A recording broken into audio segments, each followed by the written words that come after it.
Hello, I'm Steve Kime and welcome to City Connections. Our program emphasis this week is just a little bit different. We're going to highlight the code department within the City of Enid. And I'd like to share with you what the mission and the purpose is for the City of Enid Code Department. And it goes like this. The City of Enid is committed to maintaining the attractiveness and safety of all residential neighborhoods. To accomplish this goal, the City of Enid has adopted regulations concerning property maintenance. Our special guest is Angela Rasmuson, and she'll be with us right after this. Enid, Oklahoma, from wheat fields to the economic hub of Northwest Oklahoma. The social, medical, and educational center for the region. Enid is a safe and economic place to live, work, and raise a family.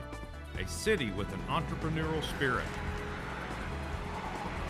Enid is a community overflowing with boundless opportunities, building an original heritage and pulsating with a vibrant quality of life.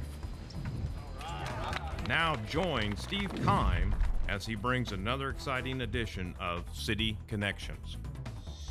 Welcome back to City Connections. Thank you for staying with us. And again, as I mentioned in the opening, our emphasis is on the code department within the City of Enid. Angela's joined us now for this segment.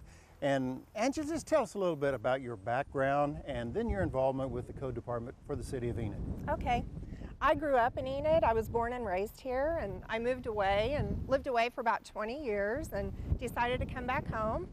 And I was lucky enough to get hired by the City of Enid in September of 2007. And I was hired to be a property maintenance inspector. So I worked in the field for about 3 years, and then I got promoted to the code assistant, and recently I was promoted to the interim code official.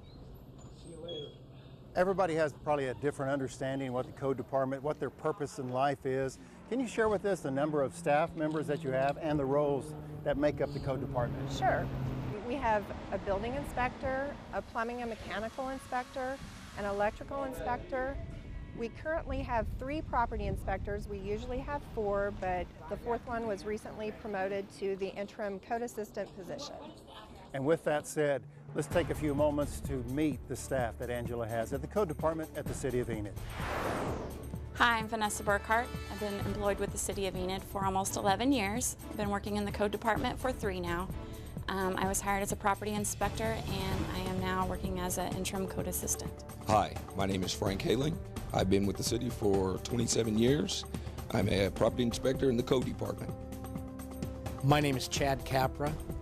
I'm the building inspector, and I've served in that capacity for the last 7 months.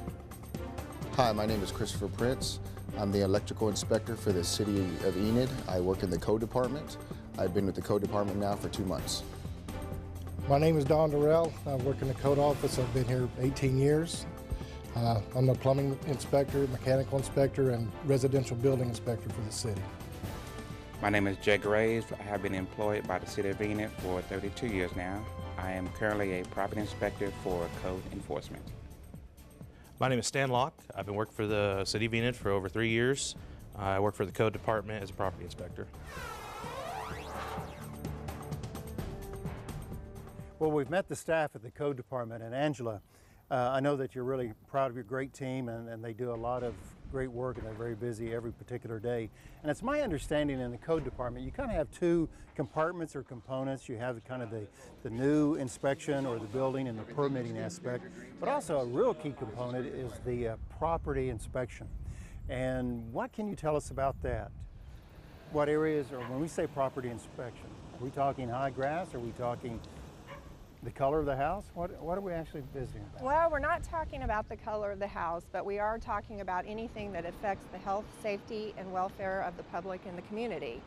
So we deal with high grass, parking in yards, inoperative vehicles, houses that need paint, broken windows, those type of issues.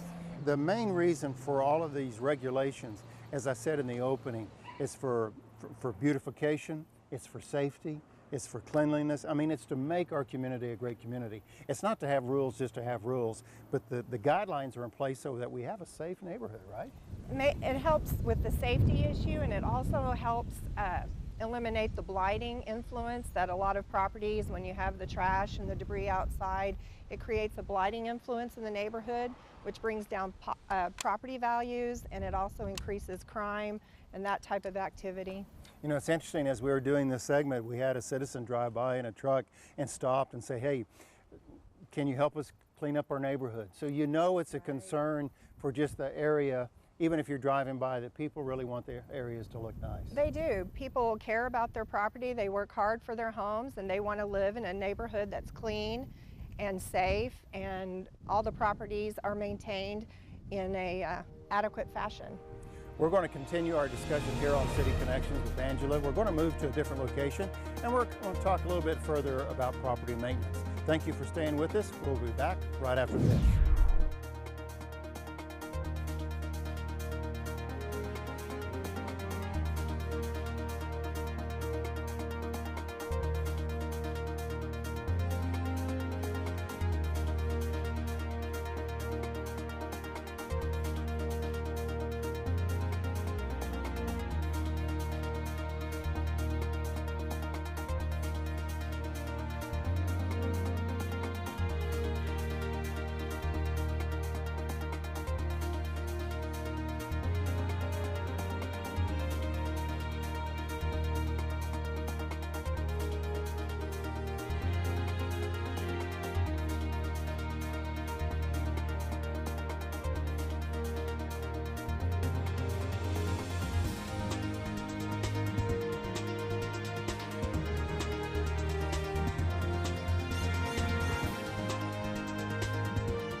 Welcome back to City Connections. Thank you for staying with us. And before the break, Angela, we were talking a little bit about your department's role, the code department's role in property maintenance. You know, working within the city of Enid, I hear a lot of conversations through the hallways, if you will, about high grass. And you know, for Enid, we had a really pretty good wet summer where we had some really decent rainfall, and I'm sure grass was a problem. It was a problem just to keep mowed in your manicured neighborhoods. But every once in a while, that grass gets up to your knees, to your waist or whatever, and then all of a sudden, here comes a phone call. When can we get this grass mowed? Tell us about that process, and how does all that get going? Certainly.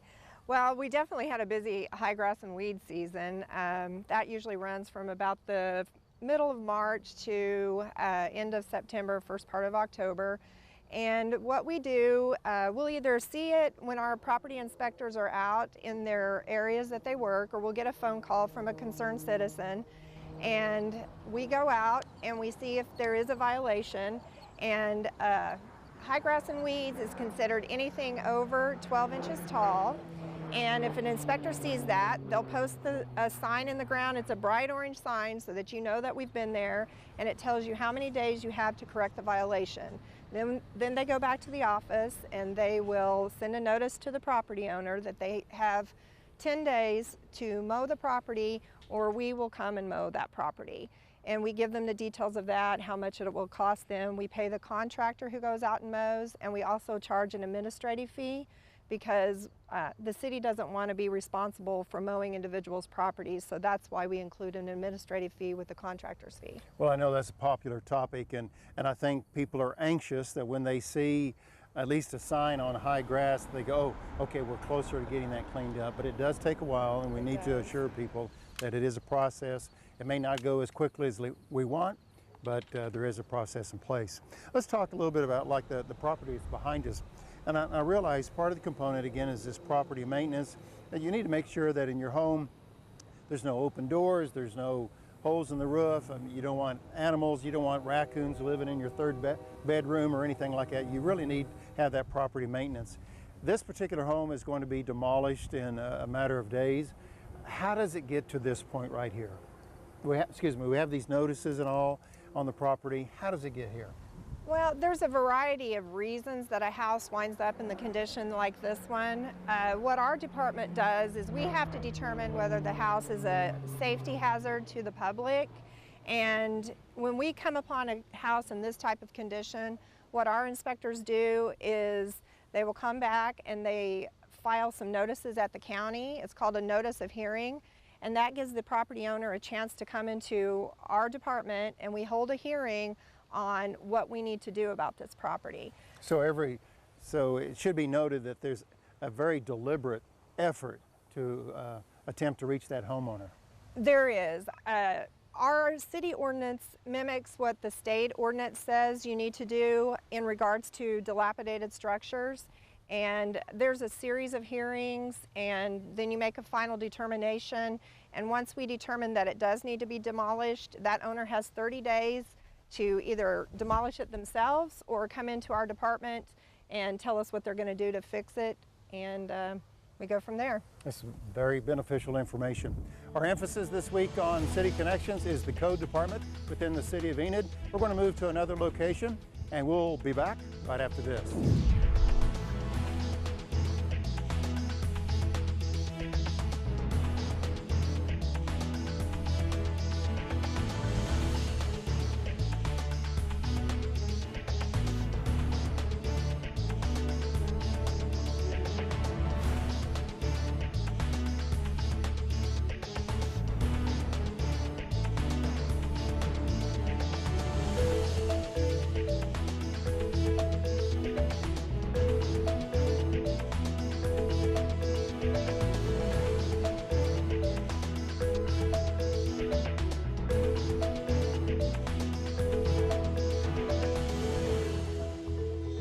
Welcome back to City Connections, and thank you for staying with us.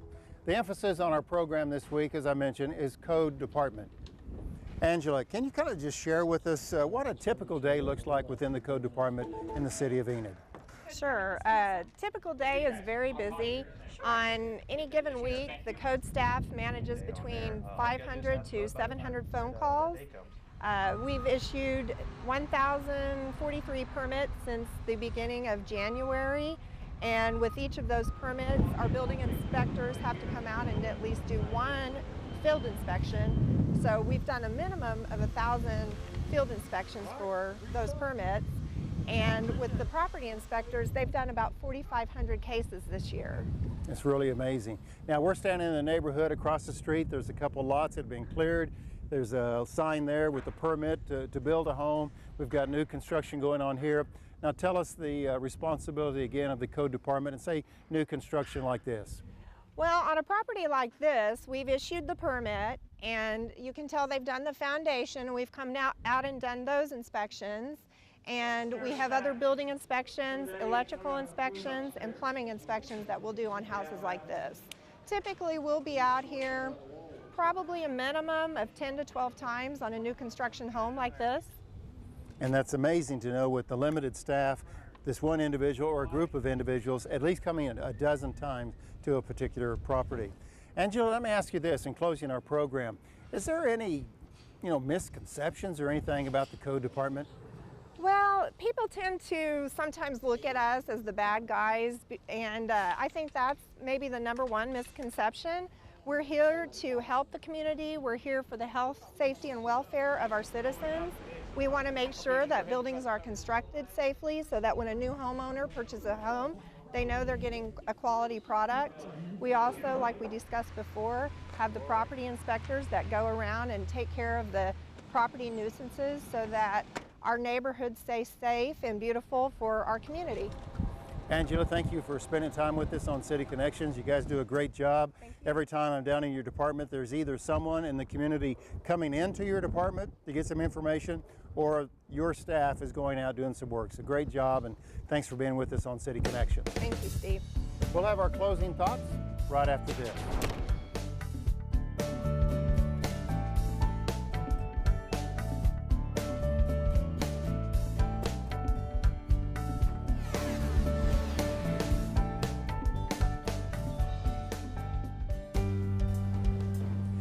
Thank you for joining us this week on City Connections. I hope you enjoyed our program featuring the Code Department within the City of Enid. It's been very informative, very enlightening, and we appreciate Angela and her time to share with us really all aspects of the Code Department. Now, if you have any questions about our programs or you would like to know of a particular department within the City of Enid, please send an email to thefuture@enid.org. That is thefuture@enid.org. For the City of Enid, I'm Steve Kime. Thanks for being with us. Make it a great day.